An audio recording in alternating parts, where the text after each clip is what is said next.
오늘부터 5주간 우리는 하나님의 이름에 대해서 살펴보겠습니다.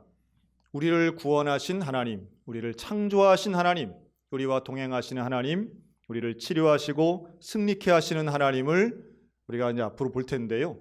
오늘은 그 첫 번째 시간으로 여호와 이레의 하나님을 살펴보겠습니다. 한번 따라할까요? 여호와 이레. 여호와 이레의 뜻은 분명합니다. 한 번 더 따라하겠습니다. 준비하시는 하나님. 우리의 앞날과 미래를 책임지시고 먼저 일하시고 우리를 위해 준비하시는 여호와 이레의 하나님이 저와 여러분 가운데 역사하시기를 주님의 이름으로 축복합니다. 이 여호와 이레가 처음 나오는 장면이 바로 창세기 22장입니다. 아브라함이 100세에 난 아들 이삭을 하나님이 바치라고 하는 조금은 이해하기 어려운 명령을 수행할 때에 그곳에서 만난 하나님을 여호와 이레의 하나님이라고 고백하는 것이죠. 사실 아브라함을 생각하면 믿음의 조상이기는 한데 이 아브라함이 위치한 그 위치, 즉 아브라함에게 주신 여호와 이레의 신앙은 어떤 것이었을까 한번 생각해 보고자 합니다.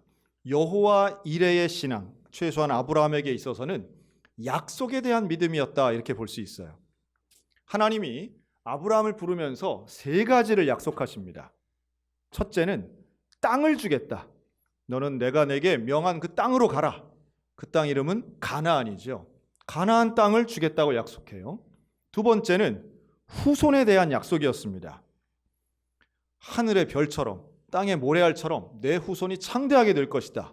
후손에 대한 약속을 주십니다. 그리고 세 번째는 복에 대한 약속을 주시는데요. 너는 복이 될지라 하면서 약속을 주세요. 자, 그런데 아브라함이 살아있는 동안 가나안 땅이 아브라함 거가 됐을까요? 안 됐을까요? 안 됐습니다. 아브라함이 살아있는 동안 아브라함의 자손이 그렇게 수백만 명으로 늘어났을까요? 아니에요. 도대체 하나님이 약속을 주시긴 했는데 그 약속이 이루어지는 것을 소위 말해 약속의 성취를 아브라함은 별로 보지 못합니다. 그러니까 약속과 성취라고 할 때 그 중간쯤에 아브라함의 위치가 있었습니다. 우리들도 좀 그럴 때가 있죠. 하나님 분명히 약속을 주셨는데 땅도 후손도 복도 하나님이 분명히 약속을 주신 것 같은데 내 손에는, 내 주변에는, 우리 가정에는 전혀 이루어진 것은 없는 것처럼 보인다는 거죠. 그저 하나 이루어진 거 있다면 이삭이 태어난 것 정도. 그것도 무슨 창대하고 커지는 거하고는 사실 아들 한 명 가지고 그렇게까지 보기는 쉽지 않은 상황이죠. 하지만 우리 하나님은 약속하시면 이루시는 분인 줄로 믿습니다. 약속하시면 이루시는 분이에요. 아브라함에게 가나안 땅을 내가 주겠다, 이 땅을 주겠다 말씀하셨는데 결국은 여호수아 때 그 땅을 정복합니다. 내가 너의 자손을 많이 늘려주겠다. 그런데 그게 출애굽기에 가면 출애굽기 1장 7절 이스라엘 자손은 생육하고 불어나 번성하고 매우 강하여 온 땅에 가득하게 되었다. 실제로 출애굽한 인원이 200만 명이 넘는 어마어마한 인원으로 늘어난 것은 분명히 성취된 하나님의 약속이 이루어진 현실이었지요. 복이 되는 것도 마찬가지입니다. 아브라함에게 너는 복이 될 것이야 이렇게 말씀하셨는데 여기에 관련된 구절이 갈라디아서 3장에 나옵니다. 신약에 나오는 거죠. 이는 그리스도 예수 안에서 아브라함의 복이 이방인에게 미치게 하고 또 우리로 하여금 믿음으로 말미암아 성령의 약속을 받게 하려 함이라. 즉 사도 바울이 증명하는 이방인의 구원에 있어서는 결국 아브라함에게 임한 복이 이방인에게 임해서 구원받고 교회가 세워졌다는 이야기예요. 놀라운 거죠. 하나님이 아브라함에게 창세기에서 하신 약속이 결국은 출애굽기에서 이루어지고 갈라디아서에서 성취되더라고 하는 겁니다. 하나님이 하신 약속은 분명히 성취되고 이루어질 줄로 믿습니다. 그러니 그 여호와 이레의 신앙은 결국 하나님이 내게 주신 약속이 이루어질 거라고 믿는 신앙이라고 하는 겁니다. 아브라함도 이해는 되지 않았어요. 왜 백세해 주신 아들을 왜 하나님 바치라고 하는지 이해는 안 돼요. 하지만 아브라함은 그것을 그대로 약속에 대한 믿음으로 받아들입니다. 그럼 원래부터 아브라함이 이런 사람이냐? 그렇진 않아요. 아브라함은 조카 롯과 관련된, 즉 소돔과 고모라가 멸망할 것에 대해 하나님 말씀하셨을 때에 아브라함은 그걸 그냥 받아들이지 않습니다. 하나님, 그 소돔에 의인 50명 있으면 어떻게 하시겠습니까? 40명 있으면 어떻게 하시겠습니까? 이렇게 하나님 앞에 사실은 하나님을 설득하는 기도를 했던 사람이에요. 어떻게든지 살려내려고 의인 10명까지 내려가면서 기도했던 사람이에요. 그냥 하나님 말씀하시면 그걸 아무런 생각 없이 그냥 받아들였던 사람이 아니에요. 하지만 이 아브라함이 달라집니다. 언제부터 달라지느냐? 이삭을 낳고 이후에는 하나님 말씀을 따지지 않아요. 하나님 앞에 반문하지 않아요. 하나님께 질문하지 않아요. 그리고 그대로 수용합니다. 아들을 바치라고 하는 하나님 말씀 앞에 아브라함이 하는 이야기가 없어요. 오히려 아들 이삭과의 대화만이 있을 뿐입니다. 참 놀라운 장면이죠. 우리가 여호와 이레의 하나님을 믿는다는 것은 하나님이 약속하셨으니 나는 무조건 따른다라고 하는 이해되어서 따르는 것이 아니라 믿음과 신앙으로 순종하며 따르는 아브라함의 무조건적 신앙이 오늘 우리들과 우리 가정 가운데 임하여 약속을 성취하시는 하나님 앞에 순종하며 나아가는 우리가 되시기를 주님의 이름으로 축원합니다. 하나님께 드리면 돌려받는다라고 하는 거룩한 신앙, 온전한 신앙이 아브라함에게 있었던 거죠. 하나님 달라고 하시면 드린다. 이건 너무도 단순하면서도 명쾌한 신앙 아니겠습니까? 여러분, 저와 여러분의 인생을 하나님께 드리면 하나님의 약속 성취될 줄로 믿습니다. 아까운 게 없는 것이고 불공정한 게 없는 것이고 하나님 말씀에는 무조건 따른다라고 하는 이 아브라함의 성숙한 신앙, 이게 바로 여호와 이레의 신앙이었다라고 하는 겁니다. 그리고 이 아들을 잡기 위해서 이제 모리아산으로 올라가는 거죠. 여러분, 이 히브리인들은요, 이 사건, 이 모리아산에서 아들 이삭을 번제물로 바치려고 했던 이 사건을 특정한 용어를 가지고 사용합니다. 그럼 따라할까요? 아케다 사건. 아케다라고 하는 말을 써요. 이게 아케다라는 뜻은 히브리어로 묶다 이런 뜻이거든요. 묶는다. 즉 유대인들에게 있어서 이 모리아산에서 아브라함이 아들 이삭을 바치려고 했던 것은 아들을 묶었다.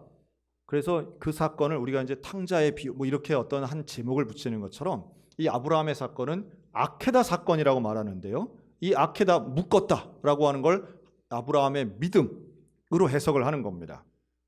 자, 그런데 이 묶었다라고 할 때에 아브라함이 묶을 때 나이가 이미 거의 120세 가까운 나이예요.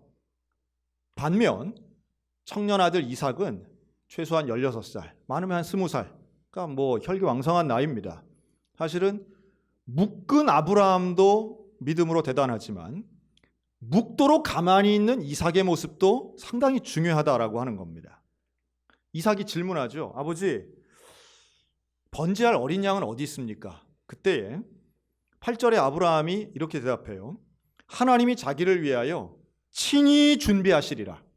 이게 아브라함이 놀라운 예언적 성격의 대답입니다. 여호와 이레를 이때 이야기해요. 미리. 이미 아브라함은 막연하지만 하나님이 일하실 것을 믿습니다. 그리고 22장 8절 아브라함과 이삭이 함께 나아가더라 이렇게 말합니다. 아브라함과 이삭이 함께 갑니다. 함께 산에 오릅니다. 그리고 이삭의 손을 묶습니다. 두 사람이 묶는 사람과 묶이는 사람처럼 보이지만 이 둘은 하나로 표현됩니다. 지금 우리가 온라인 예배를 드리고 있습니다. 이 온라인 예배를 드리는 우리가 있는 곳은 각각의 처소에 있을지라도 아케다의 신앙이 있으면 우리가 하나님 안에서 하나로 묶이게 될 줄로 믿습니다. 또 그 묶였을 때에 가정도 마찬가지예요. 가정 안에서 저는 한번 상상을 해봅니다. 가정 예배 드리기 위해서 지금 뭐 테이블을 놓고 모여 앉아 있을 수도 있겠고요. 또 부부가 서로 마주 앉아 예배 드릴 수도 있겠고요. 또 모니터, TV에 연결해서 이렇게 소파에 앉아 있을 수도 있습니다. 우리 소방서 영상 보시면서 우리 어린이가 예석이가 이렇게 침대에 누운 것처럼 해서 가정 예배 드리는 것도 우리가 봤습니다. 저는 다양한 형태로 저는 또 떠올립니다. 지금도 열심히 일하면서 버스 안에서 스마트폰을 켜고 예배를 드리는 분도 혹시 있지 않을까 생각해 봅니다. 또 부모님이 보내주는 소방서 영상을 가지고 먼 타 지역에 있는 우리의 자녀들이 그걸 보고 함께 예배 드리는 것도 저는 떠올립니다. 그런데요, 그런 가정 예배를 드리는 자녀들의 모습이 얼마나 귀한지 몰라요. 특히 어린 자녀, 젊은 자녀들이 사실 자발적으로 가정 예배를 드리겠느냐라고 하면 그렇지 않을 수 있습니다. 뭐 이걸 꼭 해야 되나? 귀찮기도 하고, 뭐 난 잘 재미도 없고, 사실 유튜브에 나오는 자극적인 영상과 비교하면 지금 이건 뭐 그렇게 우리의 눈과 귀를 끌어당길 만한 것도 별로 없어요. 그런데 부모가 자녀의 손을 혹은 자녀에게 강권적으로 권면하여 아케다처럼 묶는 모습으로 가정예배 드려야 한다라고 말하며 자리에 앉히고 함께 영상을 보고 함께 성경을 펼 때에 이삭이 순종했던 것처럼 비교적 억지로라도 예배를 드리는 그 영혼을 통해 하나님이 여호와 이레의 은혜를 허락하실 줄로 믿으시기 바랍니다. 제가 어릴 때요, 저희 부모님은 제가 어릴 때 이제 집으로 신문이 오지 않습니까? 저는 어릴 때 신문 보는 걸 너무 좋아했어요. 그래서 아침에 그 초등학생용 신문이 따로 있었습니다. 소년, 조선일보 뭐 이런 거 있었습니다. 그래서 그 어린이 신문도 보고 한자가 많이 들어간 어른 신문 보는 걸 참 즐거워했습니다. 그래서 아침이면은 뛰어나가서 그 휘발유 냄새 나는 그 종이 신문이죠. 요즘은 그런 냄새가 안 나는데 그걸 펴가지고서는 동생이랑 같이 이걸 펴서 읽는 걸 참 좋아했는데, 저희 아버지께서 신문을 읽으려면 성경부터 봐야 된다, 이제 이렇게 거신 거예요. 그래갖고 성경 한 장을 읽어야 그때 이제 명확히 나눈 거죠. 신문은 세상 글, 성경은 하나님 말씀. 세상의 것 보기 전에 하나님 말씀 먼저 봐야 된다. 지금 기억해 보면 정작 아버님은 그렇게 읽지 않으시면서도 저희를 이렇게 시키신 거예요. 그래가지고 신문 보고 싶은 마음에 성경을 저하고 제 동생하고 앉아가지고 한 장씩 열심히 읽었습니다. 그러니까 한 장씩 읽어가는 거죠. 제일 좋은 건 시편이 나올 때 제일 좋았어요. 짧으니까. 한 편 읽기 짧잖아요. 그러니까 사실은 성경을 사모해서 읽은 건 아닌데 그 성경을 읽는 습관을 들이도록 일종의 강권하고 강요했던 그것이 지금도 매일마다 성경 읽는 습관으로 자리 잡았고요. 제 아내는 더합니다. 제 아내는, 저희 장모님은 매일마다 가정예배를 드리신 분이에요. 근데 그 가정예배를 어떻게 드렸냐 하면 새벽예배를 갔다가 오시면서, 새벽예배 가시기 전에는 그 잠자고 있는 자녀들 머리에 다 안수기도를 하시고, 그리고 새벽예배를 갔다 오셔서는 아침에 밥을 해놓고 자식들을 다 깨우는 거예요. 그리고 학교 가기 전에 한 15분, 20분 전에 미리 깨우는 거죠. 그래서 다 동그랗게 앉아가지고 찬송 부르고 성경 읽고 사도신경하고 주기도문하고 그러고 보내는 거예요. 그러면 졸립고 바쁘고 분주하니 아침에 이 딸들의 마음이 그냥 이걸 왜 맨날 이렇게 하나, 재미도 없고 바쁘기도 한데 머리도 말려야 되고 이래야 되는데 사실은 이거 이해가 안 되는 마음들이 있었다는 거예요. 그런데 시간이 지날수록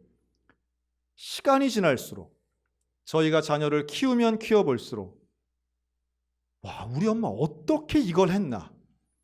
어떻게 이걸 하셨나? 새벽 기도를 간 것도 대단하지만 가정예배를 일일이 드리는 것도 매일매일 빠지지 않고 드린 거, 이거 정말 대단했다. 그리고 지금은요, 그 자녀들이 그 가정 예배를 대를 이어서 드리고 있는, 결국 신앙의 전수라고 하는 것은 억지로 하든지 사정을 하든지 어떻게 하든지 어릴 때에, 기회가 있을 때에, 집에서 함께 살 때에, 동거할 때에 아케다 해야 된다는 거예요. 묶어야 된다는 거예요. 그리고 묶을 수 있는 그 순종의 신앙을 훈련할 때에 하나님이 주시는 여호와 이레의 놀라운 역사가 아브라함의 가문에 임했던 것처럼 오늘 우리 믿음의 가정들 가운데 임하게 되시기를 주의 이름으로 축원합니다. 그래서 가정 예배를 드리는 지금의 이 기간이 우리에게는 어찌 보면 참 좋은 기회이기도 하고, 어떤 면에서는 자녀가 자라간다라고 하면 이게 마지막 기회가 될 수도 있습니다. 태교는 그렇게 신경 썼으면서 왜 장성한 자녀의 성적은 그렇게 신경 쓰면서 왜 신앙과 영성에는 우리가 세밀하게, 꾸준하게, 강력하게 신경 쓰지 못했을까? 여러분, 이걸 돌아보면 이번 기회에 가정 예배를 다시 한번 자리 잡고 자녀들에게 아케다의 신앙, 묶이는 신앙, 아브라함과 이삭이 함께 모리아산으로 올라가는 그 신앙의 회복이 우리 믿음의 가정 가운데 일어나기를 주의 이름으로 축원합니다. 그리고 이 여호와 이레의 믿음은 결국 한번 따라 하실까요? 여호와 이레의 신앙은 기다림의 신앙입니다. 하나님이 준비하셨다는 것은 앞으로 일어날 일이에요. 물론 약속하신 하나님이 일하시는 게 여호와 이레이긴 하지만 앞으로 일어날 일입니다. 그렇다면 그 앞으로 일어날 일에 대해서 기다려야 되겠죠.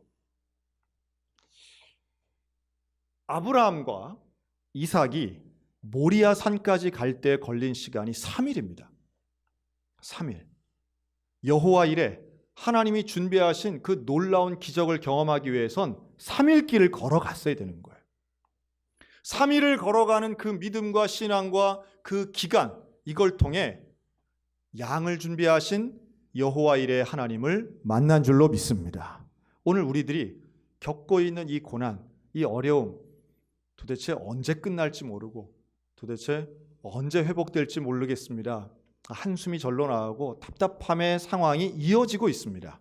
하지만 모든 일엔 끝이 있는 것이고 그 끝에는 결국 만나게 되는 것은 여호와 이레의 하나님, 준비하신 하나님, 일하시는 하나님, 우리를 위하여 약속을 성취하시는 그 하나님, 모리아산 꼭대기에서 아브라함을 만나신 그 하나님, 오늘 우리들도 만나게 될 줄로 믿습니다. 믿음은 기다림이에요. 순종은 소극적인 게 아니에요. 이 기다림은 아무것도 안 하니까 소극적인 것 같아 보일지라도 때로는 아무것도 하지 않고 기다리는 것이 적극적인 믿음일 경우가 있습니다. 기다리면 시간이 들죠. 그리고 그 시간 가운데 하나님이 역사하시는 그 시간 속은 그냥 무의미하게 지나가는 것이 아닌 고난을 이겨내는 신앙이 되는 겁니다. 마치 요셉이 애굽에 팔려가서 종살이를 하고 옥살이를 해도 결국은 하나님의 때를 기다리고 하나님을 신뢰하고 그 하나님과 함께하니 형통의 기간이다 말씀하신 것처럼, 모세가 사람을 죽이고 광야에 가서 40년 도망자 생활을 할 때에도 결국은 여호와 이레의 하나님은 그를 기다리고 계셨던 거예요. 코로나19가 지금 교회마다 어려움을 주고 있습니다. 가정마다 어려움을 주고 있습니다. 일터마다 막막함을 주고 있습니다. 그러나 이 기간 결국 기다리고 인내하고 하나님 앞에 순종하고 믿음을 지키면 여호와 이레의 하나님 만나게 될 줄로 믿습니다. 그 여호와 이레의 하나님이 우리를 위하여 재물을 준비하셨고 양을 준비하셨고 그리고 약속하신 약속을 성취하시기 위해 지금도 일하고 계십니다. 저는 한번 또 생각을 해봅니다. 우리 가정 예배를 드리는 가정들마다 모여서 자기의 이야기를 하고 나의 고민을 이야기하고 어려움을 이야기하고 그리고 함께 가정에서 기도한다면, 여러분, 부부가 나이 들어 자녀들은 다 출가하고 부부만 남은 둘이 기도할 때에 서로를 더 사랑하게 되고 서로를 더 긍휼히 여기게 되며 하나님이 부으시는 회복의 은혜가 일어나기를 소원합니다. 또 아무도 없는 집에 나만 혼자 살고 있는 우리의 성도에게 홀로 드리는 그 가정 예배가 여호와 이레의 하나님을 만남으로 충만해지는 역사가 일어났으면 좋겠습니다. 손님이 찾아오지 않는 가게에 혼자 문을 열고 혼자 테이블을 닦으며 오늘도 막연히 시간을 지내고 있는 그 사랑하는 주의 자녀에게 하나님의 은혜가 임하고 여호와 이레의 은혜가 임하여 약속을 바라보고 소망을 품고 하나님을 끝까지 기다리는 인내의 신앙이 결국은 열매 맺는 순간이 오게 될 줄로 믿습니다. 우리가 소망하는 건 하나님을 만나는 거예요. 이삭이 죽을 줄 알았는데 오히려 하나님을 만납니다. 아들을 잃을 줄 알았는데 잃은 것이 아닌 여호와 이레의 하나님을 만나게 되는 것입니다. 우리의 신앙은 결국 하나님의 은혜로 귀결되는 것이죠. 오늘 우리들에게 주님은 분명히 말씀하십니다. 여호와 이레의 그 이레는 본다라고 하는 뜻을 가지고 있습니다. 본다. 그런데 그 보는 것, 미리 준비한다고 하는 것으로 우리가 해석하지만 본다, 뭘 볼까요? 하나님 우리의 중심 보시는 줄로 믿습니다. 중심을 보시는 하나님, 그래서 하나님이 칭찬하시는 거죠. 아브라함을 향하여서도 내가 너의 믿음을 이제 알았다. 독자라도 아끼지 않는 너의 믿음을 내가 알았다.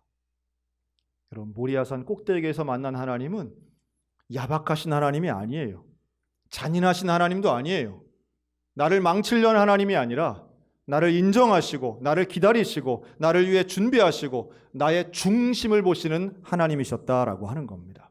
그 여호와 이레의 하나님이 오늘 우리 믿음의 가정과 우리 사랑하는 모든 성도들 가운데 역사하셔서 고난도 어려움도 절망도 이겨내는 일하시는 하나님, 우리의 중심을 보시는 하나님, 우리를 위해 준비하시는 여호와 이레의 하나님을 경험하는 우리 모두가 다 되시기를 주님의 이름으로 축원합니다.